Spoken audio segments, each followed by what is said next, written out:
जय माई की।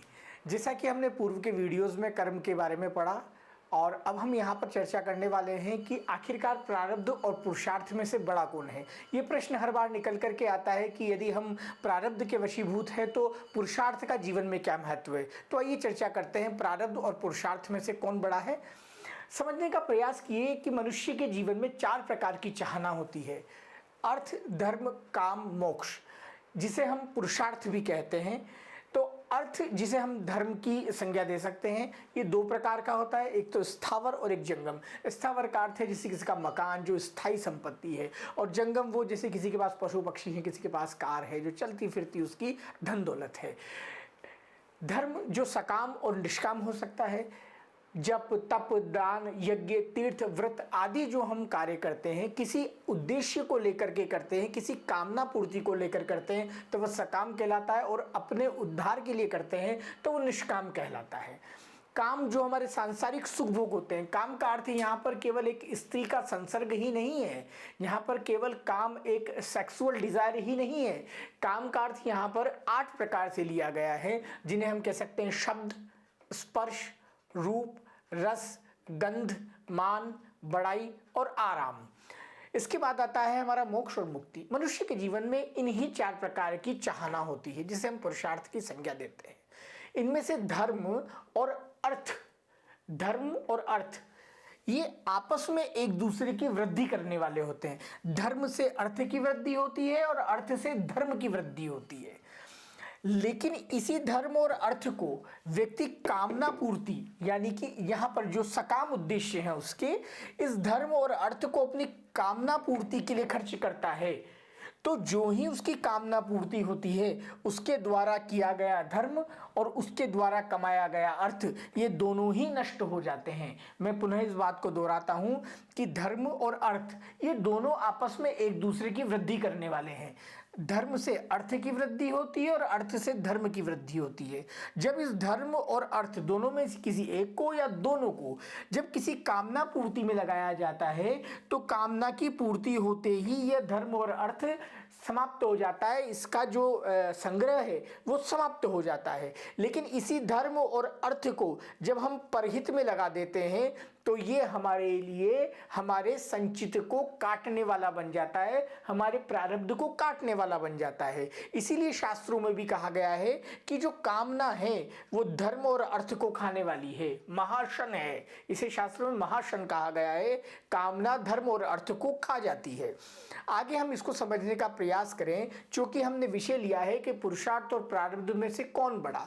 तो यहां समझिएगा कि ये जो 4 प्रकार की चाहना है, धर्म, अर्थ, काम, मोक्ष की, इसमें से अर्थ और काम कौन सा, कोई सेक्सुअल डिजायर नहीं, ये 8 प्रकार के शब्द, स्पर्श, रूप, रस, गंध, मान, बड़ाई और आराम, ये दोनों कि आपको कितना तो अर्थ मिलेगा और आप कितना ये सांसारिक सुख भोग भोगेंगे, इन दोनों का डिपार्टमेंट प्रारब्ध का है।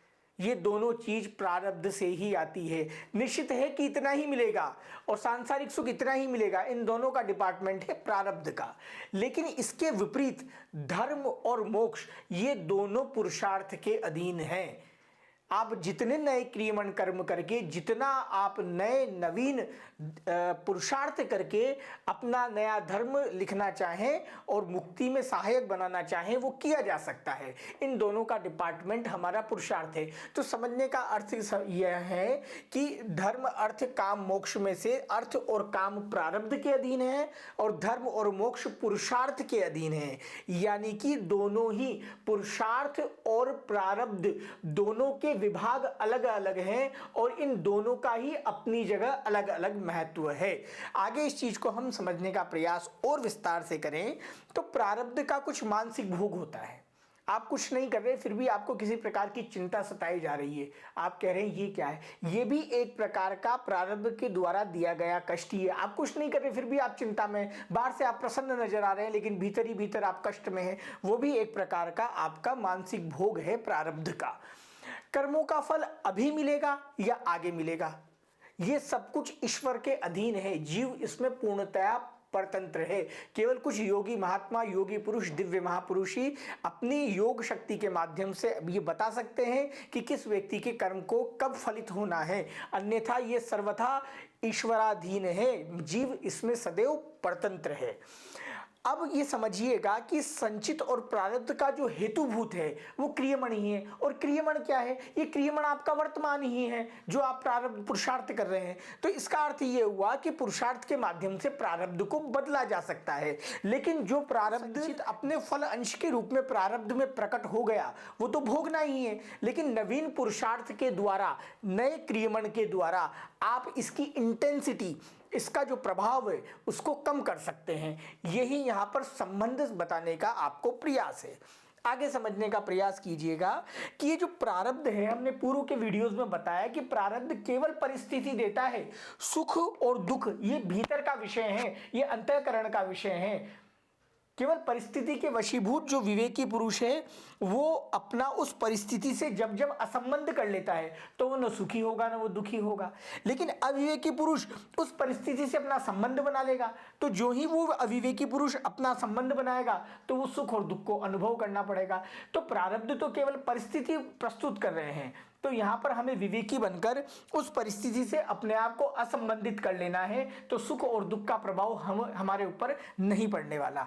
आगे इस चीज को समझने का प्रयास ये कीजिए कि इस पुरुषार्थ और प्रारब्ध के युद्ध में हम ये समझ गए हैं कि जो मनुष्य योनि है वो साधन योनि है, कर्म योनि है। यहाँ पर आप अपने नवीन कर्मों के द्वारा, अपने पुरुषार्थ के द्वारा प्रारब्ध को बदल सकते हैं, लेकिन ऐसा पुरुषार्थ करना बड़ी गुरु कृपा या ईश्वरीय कृपा से ही संभव हो पाता है। इसके लिए मैं आपको एक कहानी सुनाने का प्रयास करता हूँ। एक्स और वाई दो व्यक्ति हैं। एक्स ने वाई को 5,000 रुपये उधार दिए और कहा कि जब मेरे पास पैसे आ जाएंगे तो मैं लौटा दूंगा। 1 महीना बीत गया, वाई ने एक्स के पैसे नहीं लौटाए, तो एक्स ने बार बार मांगे जाने पर परेशान होकर के वाई के पास जाकर के वाई को 4 जूते मारे और कहा कि ठीक है अब हिसाब हो गया। वाई ने एक्स के द्वारा जूते मारने की शिकायत पुलिस में कर दी। पुलिस ने एफआईआर दर्ज करी और वाई को, एक्स को पकड़ करके कोर्ट में पेश किया गया। कोर्ट में एक्स ने कहा कि वाई को मैंने जो अमुक 5,000 रुपये दिए थे उसके बदले में मैंने इसको 4 जूते मार दिए। उन 4 जूतों को मारने का हिसाब काट के बाकी के शेष पैसे मुझे दिलवा दीजिए। जज ने मुस्कुरा करके कहा कि भाई ये फौजदारी कोर्ट है जिसके तहत वाई का मुकदमा दर्ज हुआ है। यहाँ पर तो तुम्हारे को 4 जूते मारने की सजा मिलेगी ही मिलेगी। अगर तुम्हें 5,000 रुपये लेने हैं तो दोबारा पुलिस में जाओ और वहाँ पर इसकी एफआईआर कराओ। ये फैसला दीवानी मुकदमे में, दीवानी कोर्ट में होगा। ठीक है, तो कोर्ट में एक्स को वाई पर 4 जूते मारने की सजा मिली, लेकिन 5,000 रुपये नहीं मिले। 5,000 रुपये लेने के लिए इसे पुनः पुलिस में एफआईआर करनी पड़ी और उसके बाद दीवानी कोर्ट में उसका केस चला। इसका अर्थ ये हुआ कि जो हम कर्म कर रहे हैं, हर कर्म का विभाग अलग अलग है। पुण्य कर्मों का विभाग अलग है और पाप कर्मों का विभाग अलग है। इन दोनों कर्मों का आपस में लेना देना नहीं है।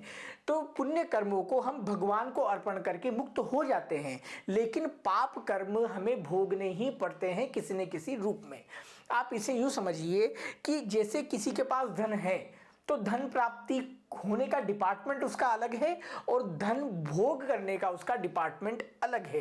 इसी प्रकार से प्रारब्ध और पुरुषार्थ दोनों अलग अलग विभाग हैं, दोनों अलग अलग तरीके से कार्य करते हैं। इस वीडियो में हमने आपको ये समझाने का प्रयास किया।